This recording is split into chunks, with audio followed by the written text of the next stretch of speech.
Recording हो गया start. अच्छा जी, लास्ट टाइम हम लोगों ने ये सीखा था कि हमारे लिए हमने जब किसी अपनी वेबसाइट को लाइव करना है, लाइव करने के लिए हमारे पास 3 चीजों की जरूरत है, डोमेन, होस्टिंग एंड डेटाबेस। बिल्कुल सही कहा।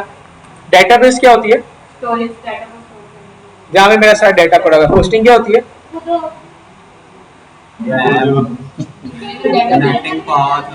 डोमेन और डेटाबेस को जो कनेक्ट करती है। डोमेन क्या होता है? एड्रेस होता है मेरी वेबसाइट का। बिल्कुल सही बताया। डोमेन, होस्टिंग एंड डेटाबेस, ये 3 चीजें होती हैं जो मुझे रिक्वायर्ड है अपनी एक वेबसाइट को लाइव करने के लिए। ठीक है, इनको लाइव करने के लिए मैंने कहा था कि यार अभी मैं इन पे स्पेंडिंग नहीं करना चाहता हूँ, मैं अपना कोई बजट नहीं लगाना चाहता हूँ, मैं चाहता हूँ कि फ्री में मेरा काम हो जाए, मेरी प्रैक्टिस हो जाए। उस काम के लिए हम लोग क्या करने वाले थे? लोकल होस्ट के ऊपर काम करने लगे थे। लोकल होस्ट क्या होता है?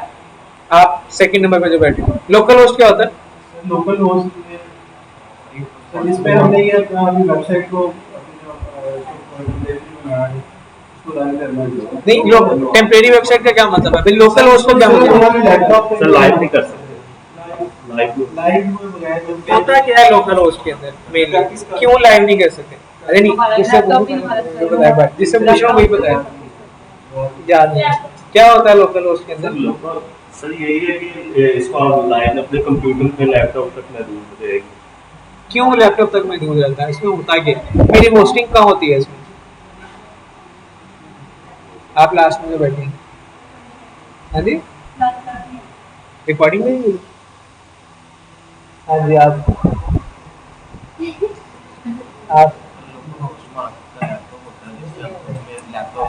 बिल्कुल सही बताया। लास्ट वीक हम लोग इसको डिस्कस कर चुके थे, अगेन एक दफा हम रिवाइज कर रहे हैं, तो थोड़ा सा डिटेल में रिवाइज कर लेते हैं।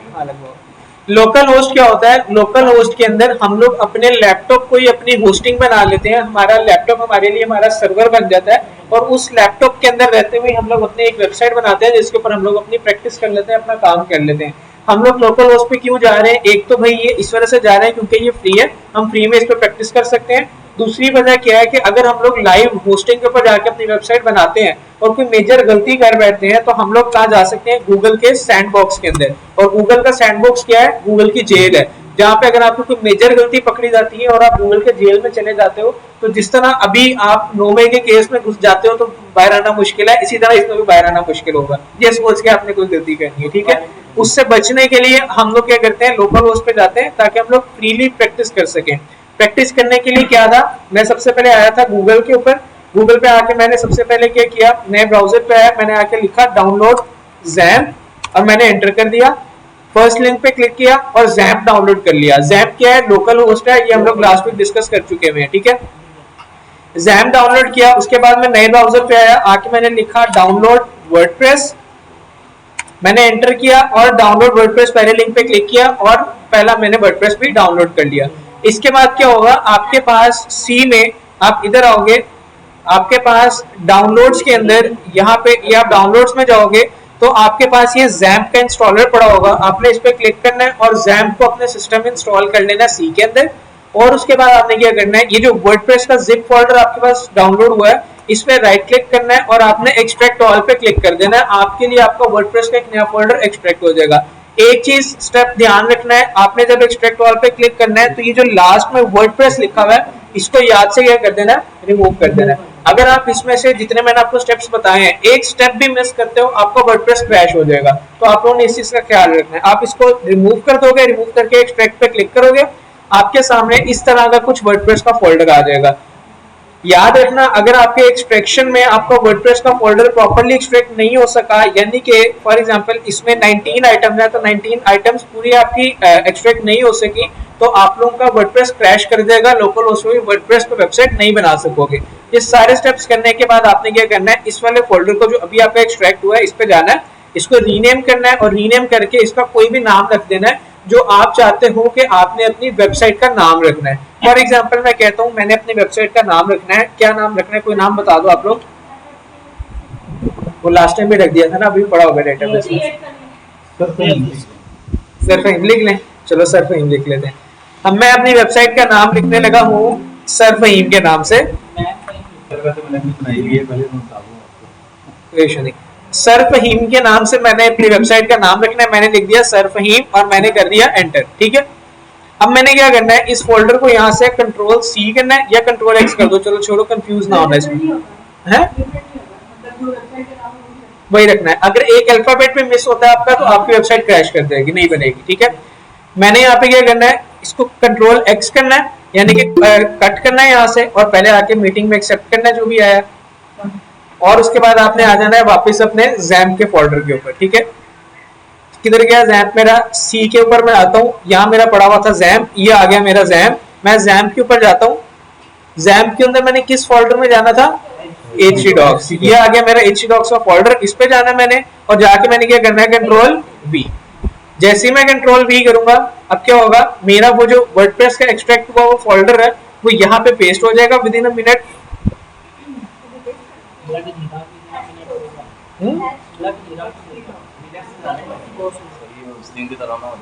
नहीं ये नहीं होता, इसमें तो है ही कुछ नहीं, नेट का काम नहीं, ये नहीं होता, ये हो जाता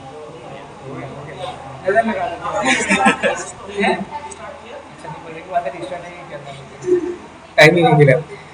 लो जी, मैंने आना है यहाँ पे आके htdocs के अंदर मैंने सेव कर दिया सर फहीम के नाम का फोल्डर, क्योंकि मैं सर फहीम के नाम की वेबसाइट बनाने लगा हूँ। अब मैंने क्या करना है, गूगल पे जाना है, नए ब्राउजर के ऊपर जाना है, जाके मैंने लिखना है, क्या लिखना है, local host slash php my admin, और मैंने एंटर करना है। एंटर करते साथ ही क्या होगा, क्यों क्यों एरर क्यों आ गया, कंट्रोल में जाके ओपन नहीं किया उसको। बिल्कुल सही कहा, मैंने याद करके आया बस, तो कैसे ध्यान में रह गया। मैंने एक गलती की है जो मैं चाह रहा था आप लोग मुझे बताओ, और बिल्कुल सही है, बड़ी अच्छी बात है आप लोगों ने बताई। मैं नीचे आता हूँ, जैम्प में मेरे पास एक ऑप्शन है जैम्प कंट्रोल पैनल की। सबसे पहले मैंने जैम्प कंट्रोल पैनल से जाके अपने जैम्प को एक्टिव करना है। जब तक मैं इसको स्टार्ट नहीं करता हूँ मेरा लैपटॉप मेरी होस्टिंग नहीं बनेगा, क्योंकि जैसे ही मैं इसको बंद करूंगा मेरा लैपटॉप मेरी होस्टिंग वहीं पे बंद हो जाएगी। वो हो जाता है फर्स्ट टाइम। जब आप पहली दफा इंस्टॉल करते हो तो आपके सामने खुद ब खुद एक कंट्रोल पैनल खुल जाता है पहली दफा, आप उसको बंद करके दोबारा यहाँ से आके एक्सेस कर सकते हो। क्योंकि जब भी आप लोगों ने अपना लैपटॉप बंद करना है ना, तो अपना कंट्रोल पैनल बंद करके करना है। ऐसा ना हो कि आप जैम स्टार्ट हो आप लोगों का और आप लोग लैपटॉप बंद कर दो, वो आप लोग के लैपटॉप का सत्यानाश कर सकता है।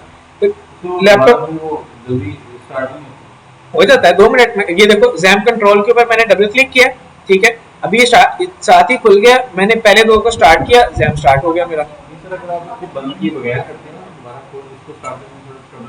आती है वो इस वजह से आती है, आपकी कैशे मेमोरी बहुत ज्यादा ले लेता है।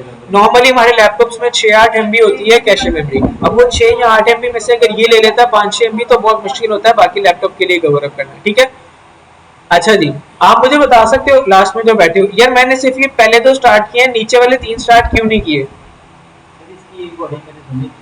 इसकी रिकॉर्डिंग नहीं सुनी थी। मतलब ऑपरेशन करते हुए ये कह सकते हो कि सर ये मैंने चॉइस पे छोड़ दिया था, टांग का ऑपरेशन कैसे करना है ये दूसरे डॉक्टर को बता दें।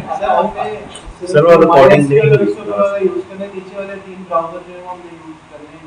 क्यों नीचे वाले 3 ब्राउज़र क्यों नहीं यूज करने, आप बता सकते हैं? नहीं आइडिया। हाँ जी, आप आए थे लास्ट सेक्शन में, मैंने सुना नहीं था, मैं कहा चलो कल सुन लेंगे।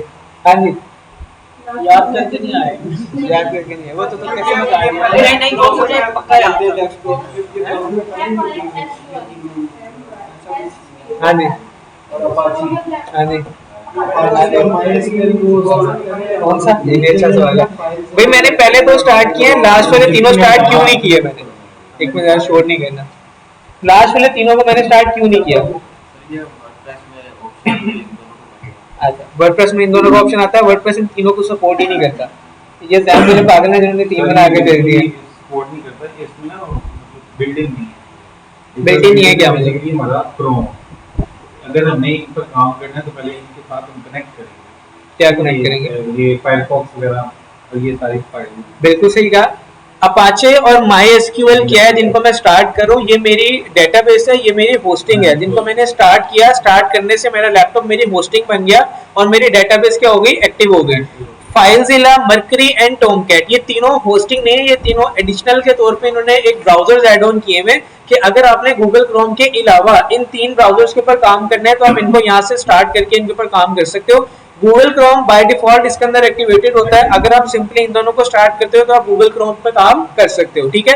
मैंने भी इसको कर दिया स्टार्ट। दोनों को स्टार्ट करने के बाद मेरा ये ग्रीन आ रहा है। ग्रीन आने का मतलब है कि मेरा जैम्प बिल्कुल ठीक है, जैम्प मेरा एक्टिव है, लैपटॉप मेरा होस्टिंग अब बन चुका है। अब मुझे टेंशन लेने की जरूरत नहीं है, मुझे आना है सिर्फ ब्राउजर के ऊपर। ब्राउजर के ऊपर आके ऑलरेडी मेरा लॉगिन हो गया, खुल गया पेज, लेकिन मैंने अच्छा आप देख सकते हो सेम इसी पेज के ऊपर पहले एरर आ रहा था, बट जैसे ही मैंने अपना लोकल होस्ट ऑन किया साथ ही क्या हुआ मेरे यहाँ पे मेरा लोकल होस्ट शो करना शुरू कर दिया उसने। बट मैं आप लोगों के लिए कहता हूँ दोबारा आ जाते हैं हम लोग। मैं यहाँ पे आके लिखता हूँ, मैंने क्या लिखना है, local host slash php my admin और मैंने कर देना एंटर। जैसे ही मैंने इस पे एंटर करना है साथ ही क्या होगा,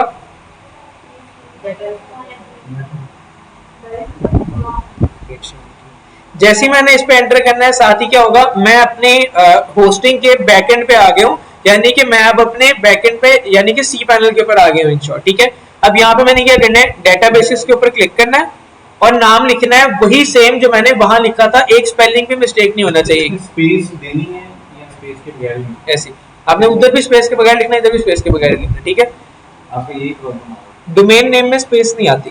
ठीक है, इंटरनेट की दुनिया में स्पेस नाम का वर्ड एग्जिस्ट ही नहीं करता, या ब्लैंक होता है या कुछ होता है। ठीक है, कीवर्ड हो जाता है। हाँ वो कीवर्ड है प्रॉपर है। ठीक है, मैं यहाँ पे आता हूँ, मैं यहाँ पे आके लिखता हूँ सरफहीम। सरफहीम स्पेलिंग एक दफा देख लेता हूँ, भाई स्पेलिंग मेरे यही थे। लेकिन सर मैंने तो फोल्डर पे ये एच के बाद स्पेस दी थी और एंटरप्राइज में लिखा था, ये वही सेम किया था मेरा तो वो बेसिकली स्पेस एक कीवर्ड आ जाता है। लोकल होस्ट है ना आपका, तो स्पेस कीवर्ड से दोनों जगह पे क्लिक किया, सेम नाम देख के इसने कर दिया, बट एक्चुअल के अंदर प्रोहिबिटेड होता है कि आप इसमें स्पेस लिख दोगे। हाँ फोल्डर में दोगे तो आपका चल जाएगा, बट आपको एक आदत बन जाएगी, उस आदत को अच्छा नहीं समझा जाता है इसमें। ठीक है, मैंने किस नाम से बनाया था, मेरा था किधर गया, SIRFAHEEM। मैं जरा वापस आके देखता हूँ, SIRFAHEEM। ठीक है, बिल्कुल नाम। मैं क्या करूंगा, क्रिएट के ऊपर कर दूं क्लिक, मैं क्रिएट के ऊपर क्लिक कर देता हूँ, डेटाबेस हैज बीन क्रिएटेड। अब मैंने क्या करना है, इसको कर देना है यहाँ से बंद। अब मैंने दोबारा इसकी शक्ल ही नहीं देखनी, मुझे ये पसंद ही नहीं आया, मैंने इसकी शक्ल नहीं देखनी, मैंने अब नए ब्राउजर के ऊपर आ जाना है। ठीक है, नए ब्राउजर पे आके मैंने क्या करना है, दोबारा से लिखना है लोकल होस्ट स्लैश, अब क्या लिखना मैंने, सरफहीम SIRFAHEEM। आगे भी कुछ लिखना था कि बस बस पक्की बात है, देख लो कुछ लिखना तो नहीं था आगे, अगर लिखना हुआ, अगर लिखना हुआ नहीं लिखना पड़ेगा, तो क्या कर लोगे,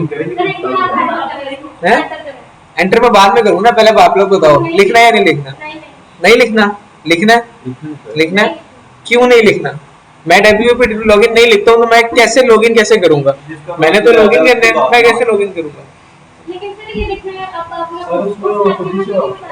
अच्छा मैं आप लोगों को थोड़ा सा समझाता हूँ, लोकल होस्ट स्लैश, जहां तक मैं इतना लिख रहा हूँ ना, यहाँ तक मैं अपने लैपटॉप में से गूगल क्रोम को इंस्ट्रक्शन दे रहा हूँ कि मेरा लैपटॉप लोकल होस्ट बना हुआ है, वहां पे जाओ और वहां से डाटा फेच करके आओ। किसका डाटा फेच करके आओ, मैं आगे उसको एड्रेस दे रहा हूँ सरफहीम का, कि सरफहीम का मेरे htdocs के अंदर डाटा पड़ा हुआ है, मेरे लोकल होस्ट में जाओ और वहां से डाटा फेच करके आओ। अब बताओ WP लॉगिन लिखना साथ में, डेफिनेटली लिखना है, लिखना पड़ेगा ना, उसके बगैर हम कहाँ जाएंगे। नहीं समझे, यानी लोकल होस्ट सरफहीम फिर WP फिर सर ये लिखा हुआ आया, मैं पहले टाइप नहीं किया क्या, आपका तो पहले बन गया ना, एक मिनट नहीं, अभी ये थोड़ा सा नेक्स्ट स्टेप है, जरा एक मिनट शोर जरा कम करते हैं, वापस आते हैं, दोबारा समझते हैं। मैं अपने लैपटॉप को कह रहा हूँ कि मेरे लोकल होस्ट में जाओ, वहां से जाके क्या डाटा उठाओ, सरफहीम का डाटा उठाओ। ठीक है, सरफहीम की मैंने डेटाबेस बना ली हुई है, अभी बना के आया हूँ ना डेटाबेस, मैं उसको कह रहा हूँ कि उस डेटाबेस से जाकर डाटा लेके आओ, डाटा लेके आके क्या करो, मुझे किधर लेके जाओ, आप कह रहे हो मैं आगे साथ लिख दूं WP-admin, यही कह रहे हो, स्लैश के साथ में आप कह रहे हो मैं WP-admin लिख दूं। WP-admin क्यों लिखते हैं, एडमिन पैनल में किसके जाना है हमने, वर्डप्रेस के। इस होस्टिंग पे मैंने वर्डप्रेस इंस्टॉल कब किया, इसमें जाके इंस्टॉल करेंगे, यानी कि आप कह रहे हो वर्डप्रेस में जाके मैं वर्डप्रेस इंस्टॉल करूंगा, ये कहना चाह रहे हो। नहीं, अभी तो हमने वर्डप्रेस इंस्टॉल ही नहीं किया, अभी तो हम लोगों ने सिर्फ अपनी डेटाबेस बनाई है, डेटाबेस के बाद हमारा काम होता है उस होस्टिंग के अंदर वर्डप्रेस इंस्टॉल करना। वर्डप्रेस, आप बिल्कुल सही कह रही थी, वेरी गुड। वर्डप्रेस होस्टिंग का नाम नहीं है, होस्टिंग तो मेरी डेटाबेस को कनेक्ट कर रही है मेरी डोमेन के साथ। अब मैंने उस होस्टिंग के अंदर वर्डप्रेस को इंस्टॉल करना है। जब मैं लाइव वेबसाइट चलाता हूँ तब भी मुझे वर्डप्रेस अलग इंस्टॉल करना पड़ता है, और लोकल होस्ट पे जाता हूँ तब भी मुझे वर्डप्रेस अलग इंस्टॉल करना पड़ता है। अलग इंस्टॉल करने का क्या तरीका है, wp-admin को हटा दो अभी के लिए सिर्फ डोमेन लिखो और लिख के एंटर कर दो। यानी मैं सही कह रहा हूँ? आप बिल्कुल सही कह रहे हैं, मैं गलत कह रहा हूँ। मैं सिर्फ लिखता हूँ सर भी है, सिर्फ मैं सर फहीम लिखता हूँ, लिख के मैं एंटर कर देता हूँ। अब देखता हूँ मेरे सामने क्या डाटा खुलता है।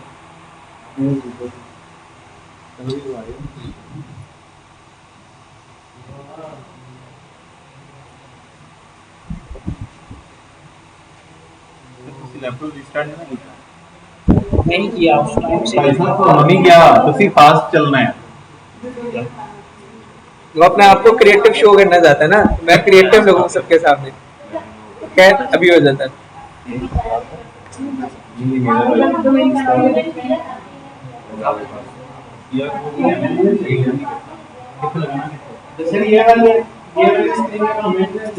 नहीं अभी नहीं चाहिए, वापस आ जाओ जी, वापस आ जाओ, वापस आ जाओ, अपनी बाकी घर की बातें बाद में जाके करेंगे, अभी आ जाओ वापस।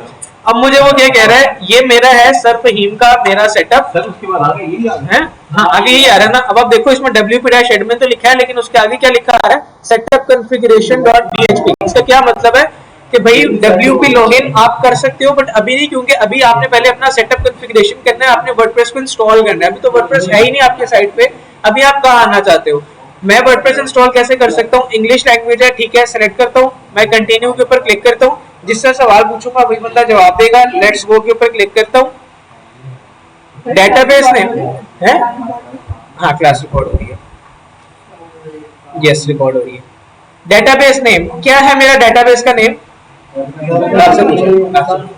सर फहीम, ठीक है, सर फहीम डेटाबेस नेम आ गया। यूजर नेम क्या लिखना था मैंने, है एडमिन, ठीक है, जिससे पूछूंगा वही जवाब देगा एडमिन। पासवर्ड क्या लिखना चाहिए मुझे, आप लास्ट में जो बैठे हो कोई भी नहीं, खाली छोड़ दो पासवर्ड। चलो डेटाबेस होस्ट क्या लिखना चाहिए मुझे, ये भी कुछ नहीं करना, लिखना ही कुछ नहीं, उड़ा दो जो है इसको रहने दो, चलो जो है कुछ है इसको रहने देते हैं। टेबल प्रीफिक्स उड़ा दूं, हाँ जी भाई रहने दो, अच्छा लग रहा है, चलो इसको ऐसे ही रहने देते हैं। मैं जरा इसको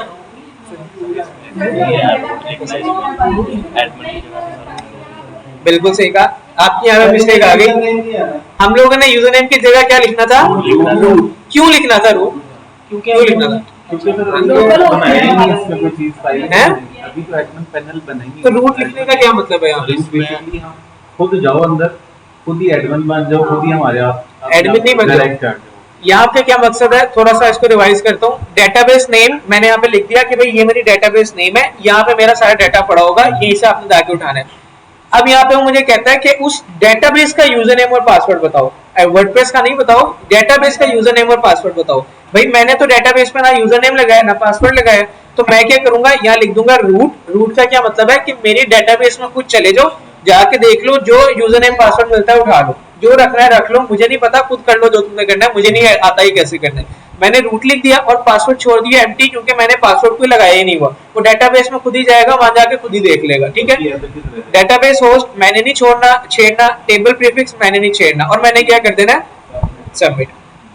जैसे ही मैं सबमिट करता हूँ, अब वो कहता है जी ठीक है आप गुड टू गो हो गए हो, अब आप रन द इंस्टॉलेशन पे क्लिक करो और वर्डप्रेस आपका इंस्टॉल हो जाएगा। मैं क्लिक करके देखता हूँ जी क्या होता है।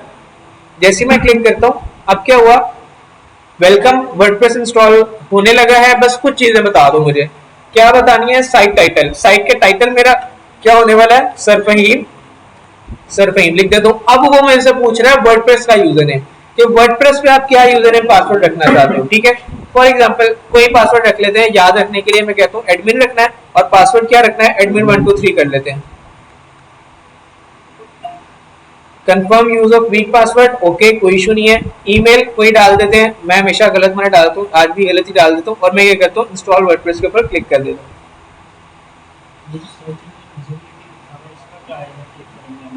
एक सेकंड, अच्छा, यहाँ पे लिखा आ रहा है discourage search engine from indexing this site. इसको असल अभी बताना नहीं था, बट अभी आप लोगों का सवाल है, मैं बता देता हूँ इंडेक्सिंग क्या होती है। सर इसमें अगर चेंज करनी हो कोई तो वो भी क्या? उसको लेने दो यहाँ पे। क्या चेंज करना? अपन क्या यहाँ तक आ गया है इसमें पूछता तो बहुत चलाते हैं, बहुत प्रॉब्लम। मैं नहीं आया अभी यहाँ तक, मैं आऊंगा तो बताऊंगा। ठीक है, जैसे अगर अंदर पीछे कुछ लिखा है वो नाम वाम चेंज करना है। हाँ। वो कह रहे हैं जो अब तक करके आ चुके हैं उसमें कुछ चेंजिंग करनी है तो कैसे करें? जो करके आ चुके हैं अभी तक हमने क्या किया है सर? सर जैसे जैसे यूजर नेम चेंज हो जाता है, वो मैं आप लोगों को बता देता हूँ, उसके अलावा बस यूजर नेम है और ये जो ऑप्शन आ रहा है नीचे इंडेक्सिंग वाला ये सेलेक्ट नहीं किया है। ये सेलेक्ट करना है, अभी के लिए नहीं करना, वैसे बाद में करना भी हो तो हमने मैनुअली करना होता ही है। वो क्यों करना होता है? इंडेक्सिंग क्या होती है? जब आप गूगल के ऊपर वेबसाइट बनाते हो, अभी तो हम लोकल होस्ट पे जा रहे हैं ना, अभी हमारे इंडेक्सिंग से कोई ताल्लुक नहीं है। इंडेक्सिंग होती है क्या, पहले इसको समझना जरा। जब आप गूगल के ऊपर वेबसाइट बनाते हो, बनाने के बाद आपने क्या करना होता है, अपनी वेबसाइट को गूगल के ऊपर इंडेक्स करना होता है, यानी कि गूगल को ये बताना होता है कि भाई मेरी वेबसाइट गूगल पे लाइव हो गई है, अब आप मेरी वेबसाइट के ऊपर आओ, इसको देखो, और देख के अगर आपको आपके सर्च इंजन के मुताबिक ऑप्टिमाइज लगती है तो इसको लोगों को टॉप के ऊपर दिखाना शुरू कर दो। इन शॉर्ट ये है इंडेक्सिंग। इंडेक्सिंग करनी कैसे, अभी हम उस पर नहीं जाएंगे, जरा आगे की चीज हो जाएगी। बस इतना समझ लो कि गूगल को ये बताना कि भाई मेरी वेबसाइट लाइव है, मेरी वेबसाइट सही है, इसको आके देखो, देख के लोगों को दिखाओ, ये है इंडेक्सिंग, गूगल को बताने का। स्क्रॉलर नहीं होता, क्या कहते हैं उसको? स्क्रॉलर सर ने क्या बताया था? क्या? वो जो गूगल आगे देखता है इसका। हाँ नहीं, वो तो इंडेक्सर होता है। क्लोलर इस तरह का कोई नाम है। वो चीज़ है। इंडेक्सिंग इंडेक्सिंग स्पाइडर हाँ, से करते हैं आमतौर पर। हाँ, वो स्पाइडर ही करता है, आपकी वेबसाइट को पढ़ लेता है। हाँ। वो तो उसका वो है ना, बॉट है जो आगे आपकी वेबसाइट को पढ़ता है, ठीक है। क्लोल हाँ ऐसे ही।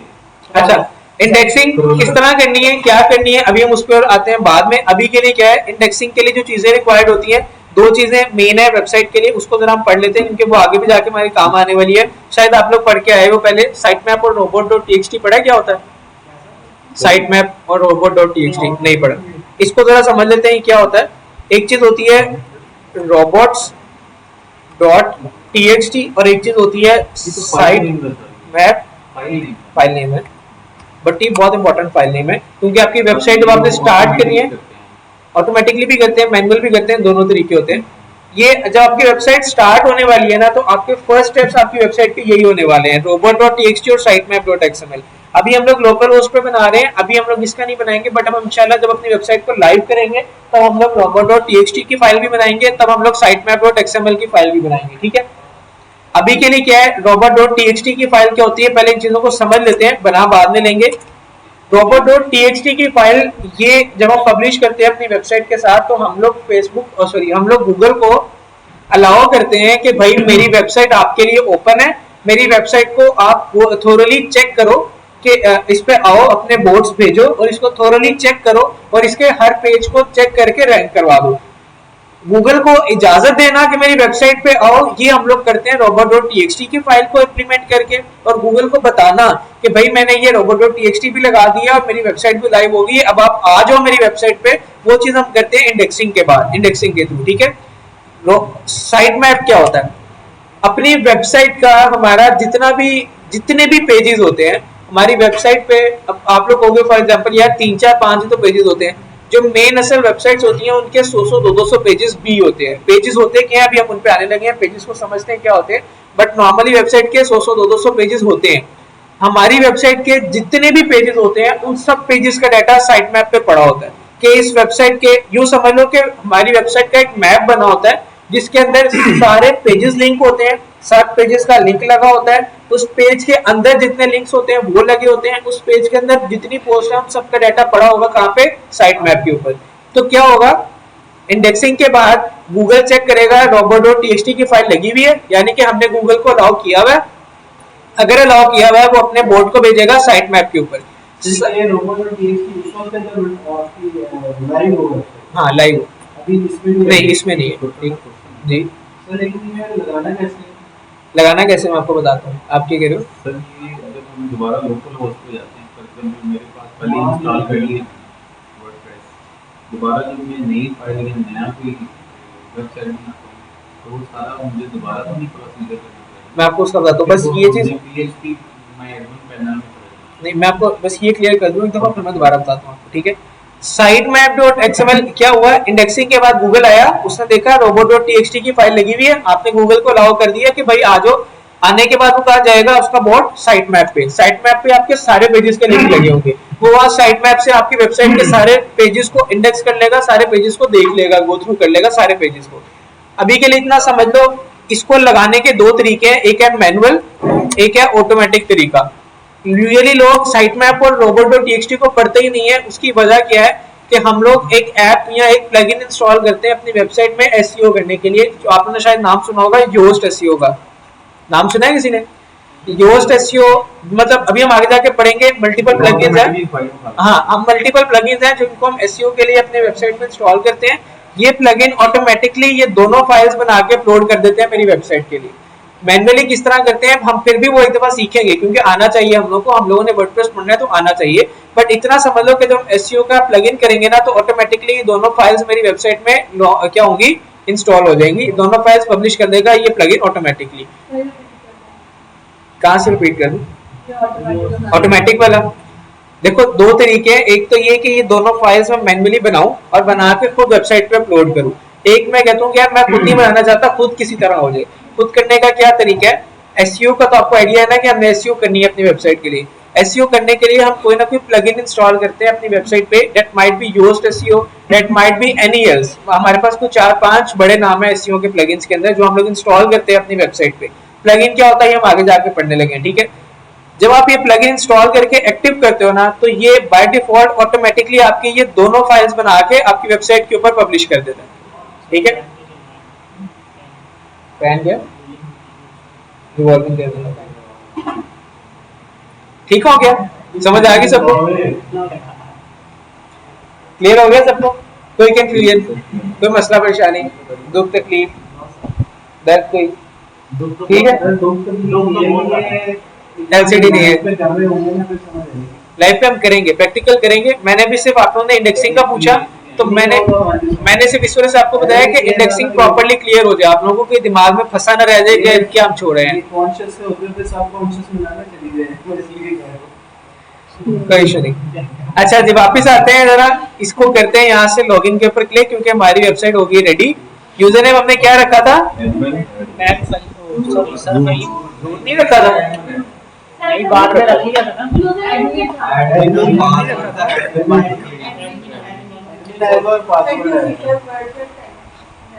मैंने रूट नहीं रखा था, मुझे तो याद आ रहा है मैंने रूट रखा था। फर्स्ट टाइम सेकंड टाइम क्या होता है भाई? कंफर्म मतलब पहले उसने अनकंफर्म मांगा था मुझसे। यार मुझे नहीं समझ आ रही, वो मेरे से एडमिन पासवर्ड मांग रहा है, मुझे लग रहा है मैंने रूट रखा था। आपको क्या दिया था सर रूट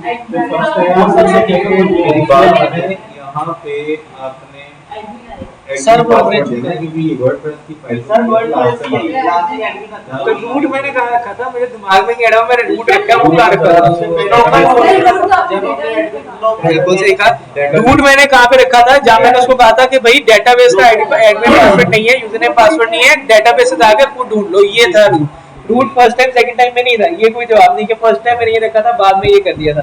इसका जवाब क्या है? रूट तो मैंने उसको कहा था कि डेटाबेस का कोई है ही नहीं admin password, user name password, वहां से जाकर खुद ले लो। वर्डप्रेस का मैंने यूजर नेम पासवर्ड रखा था और क्या रखा था? एडमिन रखा था, और क्या रखा था? एडमिन 1 2 3, और मैंने कर दिया था एंटर, लॉगिन कर दिया था। अब लॉगिन कर देता हूँ, ठीक है। जैसे ही मैंने लॉगिन किया, मुबारक हो, मैं आ गया हूँ अपने वर्डप्रेस के डैशबोर्ड के ऊपर। ये है मेरा वर्डप्रेस का बैकएंड, जहाँ पे रहते हुए मैं अपना सारा काम करने वाला हूँ। सारा काम किस तरह करने वाला हूँ? ये जैसे ही बिल्कुल आप देखेंगे कि राइट आपके लिखा लेफ्ट मोस्ट कॉर्नर पे सर कहीं लिखा आ रहा है जी, ये लिखा आ रहा है लोकल होस्ट / मेरा आगे नाम आ रहा है, दिखाओ। वो बेसिकली भी बनी गड़बड़ कर दी। किसने गड़बड़ कर दी? आपका साइट टाइटल यहाँ लिखा होगा, ये मैंने लोकल होस्ट को हटा दिया, एक मान लिखा है। हाँ आपने साइट टाइटल ये लिखा हुआ, कैसे? जब जहाँ पे साइट टाइटल की ऑप्शन थी ना, वहाँ आपने लोकल होस्ट / उसके आगे अपना सर अकमल लिखा हुआ। अच्छा अब सर यहाँ पे हम साइट टाइटल चेंज कर सकते हैं, अभी हम सीखते हैं, जरा स्टेप बाय स्टेप चलते हैं, वेबसाइट जंप नहीं करनी, हमने स्टेप बाय स्टेप चलते हैं। क्या कह रहे हो? पैनल ही बनाया हुआ है, वेबसाइट यहाँ पे एक ऑप्शन है, मेरे वहाँ से जाएंगे।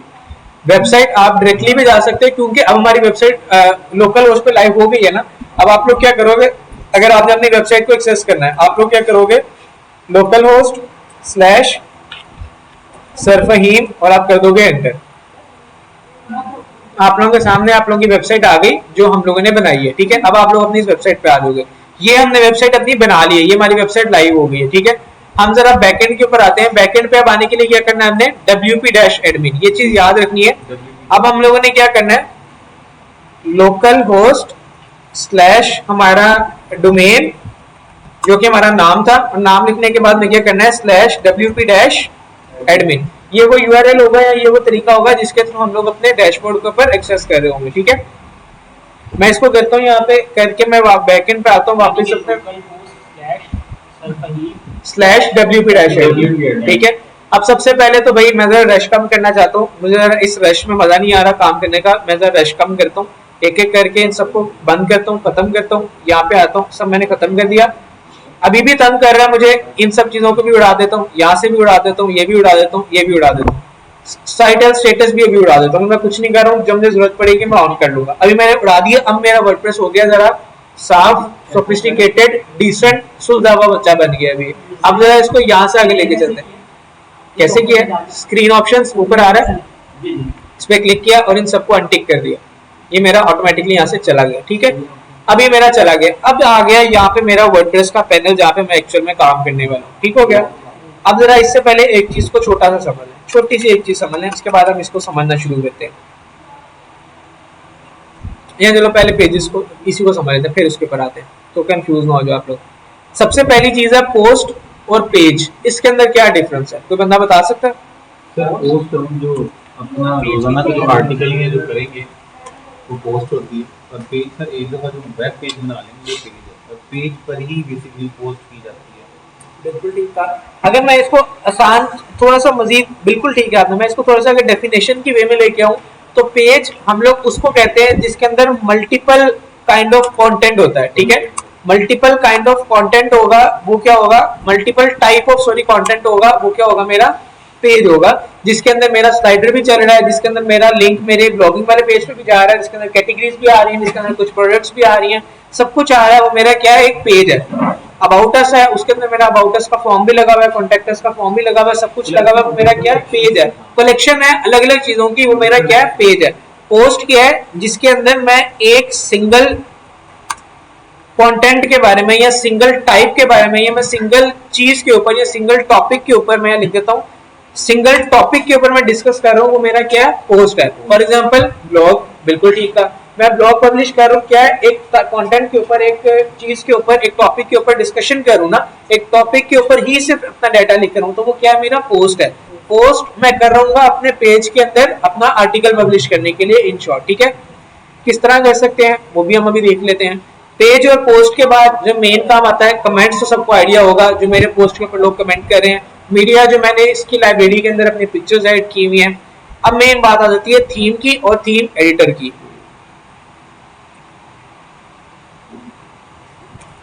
थीम और थीम एडिटर, थीम क्या होता है, वेबसाइट की जो अपीयरेंस है उसको चेंज करते हैं और उसे चेंज भी करते हैं। आपकी वेबसाइट की जो अपीयरेंस है, बिल्कुल ठीक है, वो हमारी थीम है। जो हमारी वेबसाइट जो अपीयर कर रही है वो सारी थीम है। थीम क्यों है एक्चुअल के अंदर, अब मैंने कल भी बात की थी, सॉरी पहले भी जो हमारी क्लास हुई है तो हम बात कर चुके हैं इसके ऊपर। एक्चुअल के अंदर क्या होता है, जब हमने वेबसाइट बनानी होती है तो ये सारा काम बैकएंड पे क्या होता है, कोडिंग के अंदर हो रहा होता है। ये सारी एक एक चीज, एक एक इंच वेबसाइट का कोडिंग के अंदर बन रहा होता है। अभी के लिए हम कोडिंग नहीं सीख रहे हैं, हम क्या सीख रहे हैं, वर्डप्रेस। क्यों, वर्डप्रेस एक सीएमएस सिस्टम है जो कि आया ही इसलिए है, लॉन्च इसलिए किया गया है कि हम लोग जिनको कोडिंग नहीं आती, हम लोग अपनी वेबसाइट्स बना सकें विदाउट कोडिंग।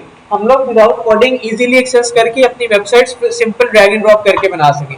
अब ड्रैग एंड ड्रॉप करने के लिए क्या है कि इस वेबसाइट के ऊपर मेरे पास थीम्स देखने को मिल जाती हैं। थीम्स का क्या मतलब है कि मेरे पास बाय डिफॉल्ट, फॉर एग्जांपल एक पार्लर के अंदर एक दुल्हन आई है तैयार होने के लिए। अब बाय डिफॉल्ट कुछ बनी बनाई दुल्हने उसने तैयार करके रखी हुई है पहले की। अब वो कहती है, पार्लर वाली कहती है कि भाई ये भी मेकअप का स्टाइल मेरे पास पड़ा हुआ है, ये दुल्हन तैयार है, ये भी पड़ा हुआ है, ये भी पड़ा हुआ है, ये भी पड़ा हुआ है, आपको जो मेकअप का स्टाइल पसंद आता है मैं उठा के आपको पहना देती हूँ। आप क्या कहते हो, फॉर एग्जांपल यार ये बी वाला जो मेकअप का स्टाइल है ना, ये मुझे पसंद आ रहा है, ये मुझे लगा दो। मैंने क्या करना है, उस पर सिंपली क्लिक करना है और उस पार्लर वाले ने वो वाला स्टाइल उठाना और मेरे पर लाके बिठा देना। अब मेरी लुक बिल्कुल कैसी हो जाएगी, जैसी वो बी वाला स्टाइल मैंने चूज किया था, एग्जैक्ट सेम डिटो कॉपी वही लुक हो जाएगी ऑन सिंगल क्लिक। अब आप लोग कहते हो कि यार मुझे तो मेकअप इसका पसंद ही नहीं आया, मुझे तो मेकअप में ये वाला कलर ऐसे चाहिए था, ये वाला कलर ऐसे चाहिए था, शेड मुझे ये चाहिए था, ये चाहिए था। अब थीम के ऊपर जो मैंने अपनी क्या करनी है, थीम के ऊपर जो कस्टमाइजेशन करनी है, थीम के अंदर जो मैंने चेंजिंग करनी है फ्रंट एंड पे रहते हुए, वो मैंने कैसे करनी है, थीम एडिटर से। थीम एडिटर है जिसके थ्रू मैं थीम के ऊपर चेंजिंग कर सकता हूँ, थीम के अंदर चीजों को चेंज कर सकता हूँ, थीम के अंदर चीजों को कस्टमाइज कर सकता हूँ, किसकी वजह से, थीम एडिटर की मदद से। थीम एडिटर के बाद मेकअप मैंने चेंज कर लिया, मैं कहता हूँ यार दुल्हन का मैंने मेकअप चेंज कर लिया, अब दुल्हन जो है ना वो सही हो गई है, लुक मेरे मतलब की निकल आई है, अब मैंने थीम लगा दी है, थीम एडिटर भी लगा दी है, चेंजिंग भी कर लिया। अब मैं बात आता हूँ एक और चीज की जो मैं पहले डिस्कस कर रहा था, प्लगइन। प्लगइन क्या होता है? थीम के बाद जो नेक्स्ट चीज मुझे देखने को मिल रही है अपीयरेंस के बाद, दैट इज प्लगइन।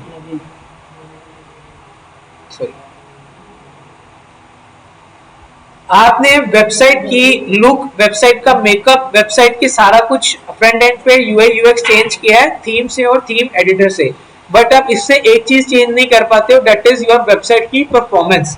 आपकी वेबसाइट की परफॉर्मेंस आपने अपडेट करनी है, आपने अपने वेबसाइट के फीचर्स अपग्रेड करने हैं, आपने अपनी वेबसाइट में कुछ नया काम ऐड करना है, आपने अपनी वेबसाइट में कुछ ऐसा ऐड करना है जो पहले फीचर्स में मिस कर रहे हो, उस सब चीजों के लिए आप क्या करोगे, प्लगइन इंस्टॉल कर लोगे। प्लगइन इन शॉर्ट यूं समझ लो कि आप गूगल प्ले स्टोर से कोई ऐप डाउनलोड कर रहे हो अपने फोन में, और अब आप उस फोन को या उस ऐप को यूज करते हुए मल्टीपल एप्लीकेशंस को ट्राई कर सकते हो, मल्टीपल फीचर्स को यूज कर सकते हो, ठीक है। ये एक्चुअल में होता है सिंपली हमारे पास प्लगइन, ठीक है। रिपीट कर, डेफिनेशन ऑफ प्लगइन में क्या है? डेफिनेशन है रिपीट यूज कर। प्लगइन की डेफिनेशन, प्लगइन एक्चुअल के अंदर मैं आपको भी बता रहा हूँ, अगर आप समझने के लिए बात करो तो समझ लो कि ऐप है, मैं आपको खोल के दिखाता हूँ, आपको ज़रा इजीली और समझ आ जाएगा। मैं ज़रा प्लगइन के ऊपर जाता हूँ और मैं ऐड न्यू प्लगइन के ऊपर क्लिक करता हूँ। जैसे ही मैं प्लगइन पर जाकर ऐड न्यू प्लगइन पर क्लिक करता हूँ, यहाँ से ज़रा आपको जाके समझाता हूँ। यूँ समझ लो कि मैं अपने ऐप स्टोर के अंदर आ गया हूँ, मोबाइल के गूगल प्ले स्टोर पे आ गया हूँ या एप्पल के ऐप स्टोर के अंदर आ गया हूँ। अब क्या हो रहा है, मेरे सामने ये सारी एप्लीकेशन लिस्टेड है। फॉर एग्जाम्पल मैं कहता हूँ कि भाईजान मुझे मुझे मुझे क्या करना है, क्लासिक विजेट्स को हम लोग देख लेते हैं। कोई ऐसे विजेट्स हैं जो मुझे वेबसाइट के लिए चाहिए और मेरी वेबसाइट की थीम में अवेलेबल नहीं है। अब मैं क्या करूंगा, क्लासिक विजेट्स प्लगइन है, इसको इंस्टॉल करूंगा। अब मैं अपने इस प्लगइन के अंदर जितने भी विजेट्स हैं उनको यूज कर सकता हूँ अपनी वेबसाइट के अंदर, ठीक है। एक्सटेंशन है, एज एन एक्सटेंशन आप कोई भी प्लगइन डाउनलोड करके अपनी वेबसाइट में यूज कर सकते हैं, एज पर रिक्वायरमेंट होता है। जो चीज की हमें रिक्वायरमेंट होगी हम यहाँ के सर्च करके उसको डाउनलोड कर सकते हैं। फॉर एग्जांपल एक प्लगइन है, मैं इसको यहाँ पे आके सर्च करता हूँ WP चैट जीपीटी का अगर प्लगइन अवेलेबल है तो आप बिल्कुल उसको लगा सकते हो उसके साथ। हम उसको भी सर्च करके देख लेते हैं। फॉर एग्जांपल मेरे पास एक प्लगइन है WP रीसेट के नाम से, मुझे पता है, मैंने आके सर्च किया, मेरे सामने आ गया। WP रीसेट क्या करता है, अगर आपने वेबसाइट पूरी बना ली है, आपने बड़ी मेहनत किया, बड़ी अच्छी वेबसाइट बना ली है, अब कहीं बीच में गलती आ गई, आपको वेबसाइट अपनी पसंद नहीं आ रही, आप कहते हो इस वेबसाइट को मैं चाहता हूँ जीरो को आ जाए, जिस तरह मैंने स्टार्ट की थी उसी जगह पे वापस आ जाए। आप WP रीसेट का प्लगइन डाउनलोड करोगे, इसको एक्टिवेट करोगे, आपकी website with in a minute zero पे आ जाएगी, बिल्कुल स्क्रैच पे आ जाएगी, ठीक है। जो हैकर्स होते हैं वो क्या करते हैं, आपकी वेबसाइट के ऊपर एक चीज इंटीग्रेट करते हैं, शायद आप लोगों ने नाम सुना हो, SQL इंजेक्शन। नाम सुना है कभी? क्या होता है SQL इंजेक्शन? नहीं सुना?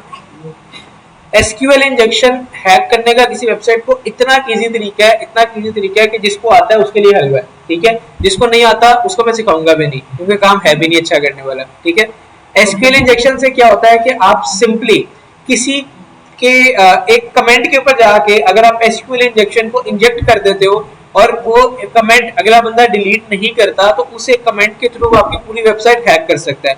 हैक किस तरह कर सकता है कि हैक करके आपके वर्डप्रेस के डैशबोर्ड पे आ जाएगा, डैशबोर्ड पे आके उसने कुछ ज्यादा नहीं करना, सिर्फ WP रीसेट का प्लगइन करना है और इसको एक्टिवेट कर देना, आपकी वेबसाइट क्या हुई, खत्म, फिनिश, टाटा बाय बाय। नहीं, मैंने हैकिंग नहीं अगर करता। हमने उस जब होस्टिंग और डोमेन परचेज करते हैं तो सिक्योरिटी जो हम साथ तो ये में क्लास का ऐड करवाते हैं, परफॉर्मेंस तब भी हो सकता है, फिर तो नहीं होगा हैक। हैक फिर भी हो सकता है। सिक्योरिटी के जो 3 लेयर्स होते हैं, SSL आप बात कर रहे हो, जी। वो भी हम पढ़ेंगे आगे जाके कि उससे कितनी सेफ्टी होती है और हम उससे एड ऑन के तौर पे क्या क्या ऐड कर सकते हैं, वो भी हमारे नेक्स्ट लेक्चर्स के अंदर आएगा, ठीक है। अच्छा जी, प्लगइन की समझ आ गई अब सबको क्या होता है? क्लियर हो गया प्लगइन का? सर इधर चेक करें कैन चेक आ गई। सर ये तो हमें समझ आ गई, जैसे आपने क्या है, हमने रीसेट करना है तो उसके लिए ये ऑप्शन है। अब ये जो डिफरेंट किस्म के प्लगइन्स आ रहे हैं इनको हमने यार वो देखो आपकी रिक्वायरमेंट के मुताबिक है, आपको रिक्वायरमेंट किस चीज की है उसके मुताबिक होता है। आप आप सारी फ्री होंगी? हैं, हाँ ये सारी फ्री है, इसमें पेड भी होते हैं प्लगइन। आप फॉर एग्जांपल आपको यार कोई काम लग रहा है कि यार मुझे वेबसाइट में कैलेंडर ऐड करना है, अब आपके थीम के अंदर कैलेंडर ऐड करने की ऑप्शन नहीं है, आप गूगल पे जाओ, जाके सर्च करो कैलेंडर के लिए प्लगइन कौन सा अवेलेबल है वर्डप्रेस पे, आपके सामने लिस्ट आ जाएगी, वो प्लगइन यहाँ से आके डाउनलोड कर लो। इन शॉर्ट आप, क्योंकि यार मैंने अपनी वेबसाइट पर चैटबॉट इंटीग्रेट करना है, चैटबॉट का पता है क्या होता है? आप सर्च करो चैटबॉट के लिए कौन सा प्लगइन है, आप आगे चैटबॉट का प्लगइन करो, आपका प्लगइन चैटबॉट का हो जाएगा। चैटबॉट चैटबॉट का प्लगइन होता है ऑटो चैट के लिए। फॉर एग्जांपल आपने शायद तुम देखो किसी बंदे को मैसेज किया हो, आगे से ऑटोमेटिक ए जनरेटेड मैसेज आ जाता है एकदम से, वो सारा चैटबॉट के थ्रू होता है। ठीक है, प्लगइन समझ आ गई क्या होता है, थीम समझ आ गई क्या होता है, पोस्ट क्या होती है, पेज क्या होता है, सब आ गई समझ। अब हम लोग आते हैं एक थीम लगाने के ऊपर, अपीयरेंस पे जाते हैं और थीम में चले जाते हैं। थीम के अंदर ही होगा। वो थीम के अंदर ही होगा। एक और चीज, चलो अब आप लोगों ने सिक्योरिटी का पूछा अभी भाई ने, हम लोग उसको पहले डिस्कस कर लेते हैं ताकि वो वाला काम भी क्लियर हो जाए। अक्सर ऐसी वेबसाइट्स होती हैं जिनको आप लोग खोलते हो तो यहाँ पे नोट सिक्योर लिखा आ रहा होता है। फॉर एग्जांपल कोई वेबसाइट खोल के देख लेते हैं, शायद आई गेस स्कॉलर की वेबसाइट के अंदर, हाँ ये देखो मैंने वेबसाइट खोली, यहाँ पे क्या आया है, नोट सिक्योर लिखा हुआ आ रहा है। हमारी वेबसाइट के लिए एक होता है SSL, सर्टिफिकेट साथ लेना पड़ता है उसको। हाँ सर लेना पड़ता है। SSL सर्टिफिकेट क्या होता है, अगर आपकी वेबसाइट पे आपने SSL सर्टिफिकेट नहीं लिया तो आपकी वेबसाइट के ऊपर इस तरह नोट सिक्योर लिखा आ रहा होगा, और अगर आप SSL सर्टिफिकेट ले लेते हो तो आपका ये नोट सिक्योर हट जाएगा। SSL से होता क्या है, SSL सर्टिफिकेट से आपको एक फर्स्ट लेयर ऑफ सिक्योरिटी मिल जाती है आपकी वेबसाइट के ऊपर। गूगल को लगता है कि ये बंदा जेन्युइन है, इसने फर्स्ट लेयर ऑफ सिक्योरिटी ले ली है, अब वो आपकी वेबसाइट के ऊपर फर्स्ट लेयर ऑफ सिक्योरिटी लगा देता है। लेकिन इसका ये मतलब नहीं है कि इसके बाद आप इजी हो जाओ, आपकी वेबसाइट हैक नहीं हो सकती। फर्स्ट लेयर ऑफ सिक्योरिटी टूट सकती है, इजीली टूट सकती है, आपकी वेबसाइट हैक हो सकती है। ठीक है, इसके बाद इससे बचने के लिए हम लोग क्या करते हैं, एक second layer of security add करते हैं। वो किस तरह ऐड करते हैं, इसमें बड़ी मजे की चीज है। देखो मैंने आपको ये बताया कि आप लोगों ने वर्डप्रेस की वेबसाइट हो, लाइव वेबसाइट हो या लोकल होस्ट हो, किसी भी वेबसाइट का जो आपने एक्सेस करना है तो आपने क्या करना है, उसकी डोमेन के आगे क्या करना है, आके लिख देना है लोकल होस्ट। लोकल होस्ट तो अभी हम लोकल होस्ट की वजह से लिख रहे हैं ना, अगर हमारा लोकल होस्ट नहीं होता, लाइव वेबसाइट होती है तो हम सिर्फ डोमेन ही लिखेंगे। तो मैं क्या करूंगा, डोमेन लिखूंगा सरफहीम, आगे स्लैश डाल के लिख दूंगा wp-admin। तो मैं कहाँ आ जाऊंगा, अपने डैशबोर्ड के ऊपर, यहाँ अपने एडमिन पैनल पे जाऊं, मुझसे आईडी पासवर्ड मांगेगा और मुझे डायरेक्टली यहाँ पे ले आएगा। अगर मैं लोगों को इस पेज से ही हटा दूं, मैं कहता हूँ कि हैकर मेरे इस पेज तक ही ना पहुंच सके, तो उसके लिए हैकिंग करना थोड़ा सा मुश्किल काम हो जाएगा। इसके लिए भी एक प्लगइन आता है, WPS लॉगिन हाइड, इस तरह करके कुछ नाम है इसका, WPS लॉगिन हाइड या हाइड लॉगिन के नाम से। ठीक है, इस प्लगइन को अगर आप करते हो तो वो क्या करता है, आपका ये जो wp-admin वाला है ना स्लोगन, इसको चेंज कर देता है। अब आपने अगर वर्डप्रेस पे अपने डैशबोर्ड को एक्सेस करना है तो आप wp-admin की जगह किसी और लिंक के थ्रू चेंज कर सकते हो। फॉर एग्जांपल मैं यहाँ पे कर देता हूँ सरफहीम/emma212। अब मैंने जब वर्डप्रेस को अपने एक्सेस करना है तो मैंने किस तरह करना है, लोकल होस्ट /सरफहीम/emma212, wp-admin नहीं लिखना। उसका फायदा क्या होगा, हैकर डायरेक्टली मेरे वर्डप्रेस के डैशबोर्ड तक नहीं पहुंच सकेगा, तो उसको हैकिंग करनी क्या हो जाएगी, मुश्किल हो जाएगी। सेकेंड लेयर ऑफ सिक्योरिटी होगी। थर्ड लेयर ऑफ सिक्योरिटी क्या होती है, जो हम लोग अपने तौर पे ऐड कर सकते हैं,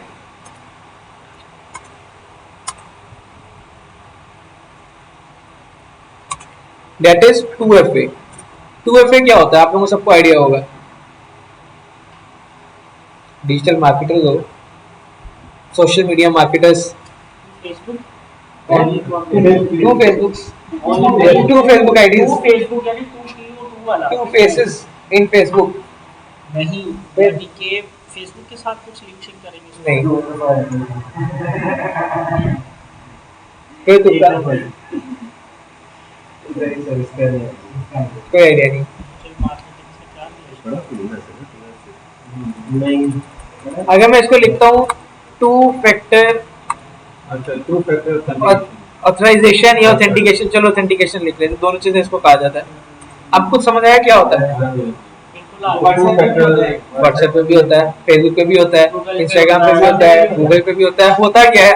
सर दो तरीके से वेरीफाई करते हैं, यानी नंबर हो गया, मेल हो गई, ठीक है, फेस हो गया, स्क्रीन लॉक हो गया। बिल्कुल सही कहा। टू फैक्टर ऑथेंटिकेशन का मतलब ये है कि एक तो आप अपने डैशबोर्ड का पासवर्ड एंटर कर रहे हो, एक इस तरह वो आपको वेरीफाई कर रहा है कि आप जेन्युइन बंदा हो तो इस पेज को एक्सेस करें।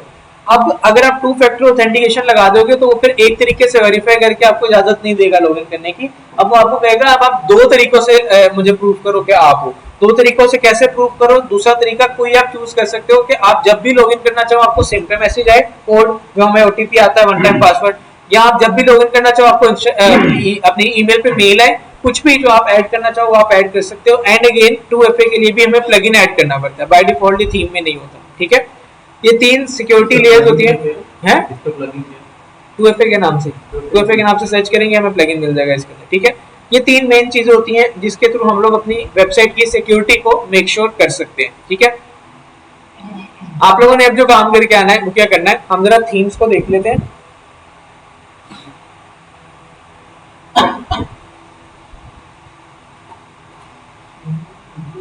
थीम्स के ऊपर आना है। अब थीम के ऊपर बाय डिफॉल्ट पहले तीन थीम्स लगी होंगी। मैं कहता हूँ यार मुझे तीन थीमों का मजा नहीं आ रहा, मुझे नहीं पसंद थीम आ रही, मैं ऐड न्यू थीम के ऊपर क्लिक करता हूँ। अब मेरे पास सारी वर्डप्रेस के ऊपर थीम्स खुल जाएंगे जितनी भी वर्डप्रेस के ऊपर अवेलेबल है। अभी के लिए कल जो हमने काम करना है वो ये करना है कि कल हम लोगों ने एक ब्लॉगिंग वेबसाइट रेडी करनी है यहाँ पे। ठीक है, कल हम लोग एक ब्लॉगिंग वेबसाइट यहाँ पे बना रहे होंगे।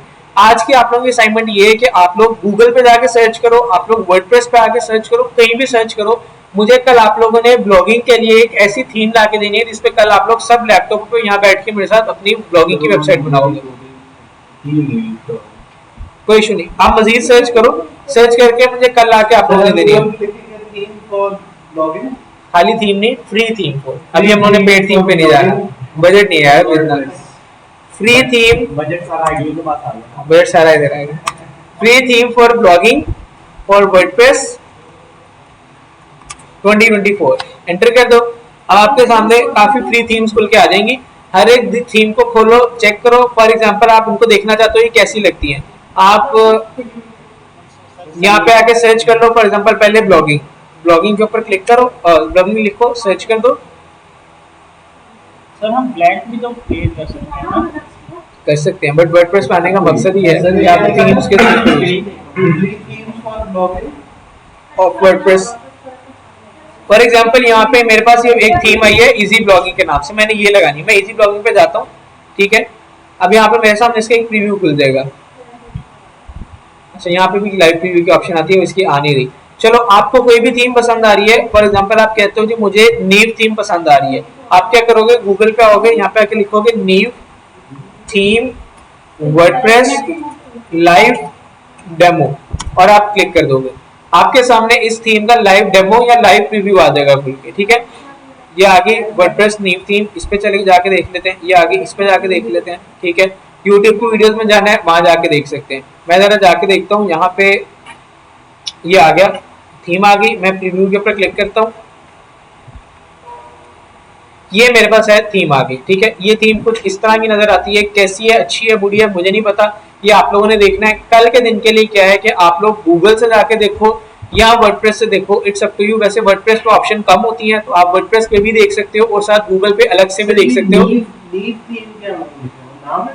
नाम हमने गूगल पे आके देखा ना, नीव थीम ये नजर आ रही थी मुझे, नीव थीम। तो मैंने आके देखा कि मुझे इसका प्रीव्यू दिखाओ कैसा है। आप कोई भी थीम सर्च करो, आप कोई भी सर्च करो, क्या मुझे थीम्स की लिस्ट आ जाए मेरे सामने। आपको जो थीम पसंद आती है उसका लाइव डेमो देख लो, क्या इसका लाइव डेमो किस तरह का लगता है। उस लाइव डेमो को देख के फाइनल करो कि यार मैंने यही सारी ऑप्शन है, इनमें से ये वाली थीम मैंने अपनी वेबसाइट पे लगानी है। कल के लिए आप लोगों की जो मासूमाना सी असाइनमेंट है वो क्या है? मेरी असाइनमेंट मासूम ही होती है ना, इसलिए मैं मासूमाना लिखता हूँ। आगे जाके थोड़ी खतरनाक हो सकती है। खतरनाक होने में मजा आता है ना वैसे। ये तो क्या है इसमें? सर ये जो डर गया वो मर गया। आ रहा है ना, दो चीजें क्लियर करनी है। उसमें ये है कि मेरा जैसे ये लिखा आ रहा है लोकल होस्ट नेट, इसको मैंने चेंज करना है तो हम करेंगे। दूसरा मैंने अपना जो एड्रेस मैंने रखा था, नाम जो मैंने रखा है डोमेन का, ये हमारा मुझे सब वो भी चेंज करना ये हमारा सब कुछ आता है। अभी हम लोग ने सेटिंग्स को नहीं पढ़ा, यूजर्स को भी नहीं पढ़ा, ये दोनों चीजें रह गई हैं, हम लोग कल पढ़ेंगे अच्छा, अब इंशाल्लाह। इसको मैं भी क्लोज करता हूँ, मैंने जब दोबारा एक्सेस करना है तो मैंने क्या क्या ऑन करना है? वो मैं आप लोगों को बता देता हूँ। असाइनमेंट लोकल होस्ट लिखना है, फ्लैश नहीं होता है, अपनी साइट का नेम लिखना है, फाइल का नेम लिखना है, फ्लैश wp dash admin। सिर्फ सिंपल ये लिखना है। मैं आप लोगों को फिर भी बता भी देता हूँ दोबारा, वैसे उन्होंने बिल्कुल ठीक बताया मेरे को। नहीं, उससे पहले एक दफा ज़ैप को खोल के उसको पहले हमने दोनों को ऑन करना है, उसके बाद हमने ब्राउजर खोल दिया, ब्राउजर खोल के हमने लोकल होस्ट स्लैश क्या? PHP अच्छा जी, मसुमाना, हाँ मैं बताता हूँ एक मिनट। मसुमाना असाइनमेंट क्या है, कल मुझे आप लोगों से फाइनल चाहिए आप लोगों की थीम। थीम ऐसी नहीं होनी चाहिए कि जो सामने आई पहले भी उठा के ले आए, सर ये मुझे बहुत पसंद आ गई है, मुझे मेरा दिल आ गया इस थीम के ऊपर, ऐसा काम नहीं चलेगा। थीम प्रॉपर्ली आपने मेहनत की हो, सर्च की हो क्योंकि फ्री थीम सारी अच्छी नहीं होती, तो मुझे ऐसी अच्छी थीम चाहिए जो मोबाइल और जो फुली ऑप्टिमाइज भी हो। फुली ऑप्टिमाइज थीम कौन सी होती है? जो लैपटॉप मोबाइल आपके जो लैपटॉप, मोबाइल और टैब, तीन स्क्रीन साइजेस होते हैं, इन तीनों के ऊपर फुली रिस्पॉन्सिव होती है, खुद ऑटो रिस्पॉन्ड करती है, ठीक है। थीम्स के ऊपर लिखा होता है, उनके डिस्क्रिप्शन में लिखा होता है कि ये फुली रिस्पॉन्सिव है या नहीं है, ठीक है, समझिए। इतना छोटा सा काम है कल के लिए, कोई लंबा चौड़ा नहीं। सर्च करना है, सर्च करके थीम लेके आनी है। अगेन बता रहा हूँ, जो पहली आ जाए उस पर दिल नहीं निशावर कर बैठना, ठीक है, कि हर दूसरी ऑप्शन पर दिल निशावर कर बैठो, अपना देख के फाइनल करके फिर आप लोगों ने थीम लेके आनी है। इसके बारे में, किस लेक्चर के बारे में?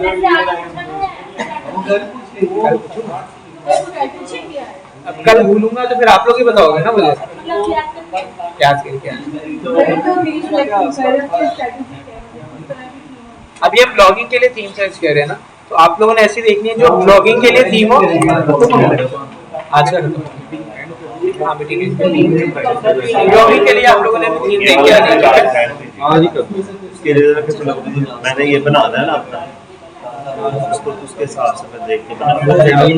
हाँ जी, चैनल भी है बस, ठीक है। क्या चीज? हाँ मैं रिकॉर्डिंग कर रहा हूँ।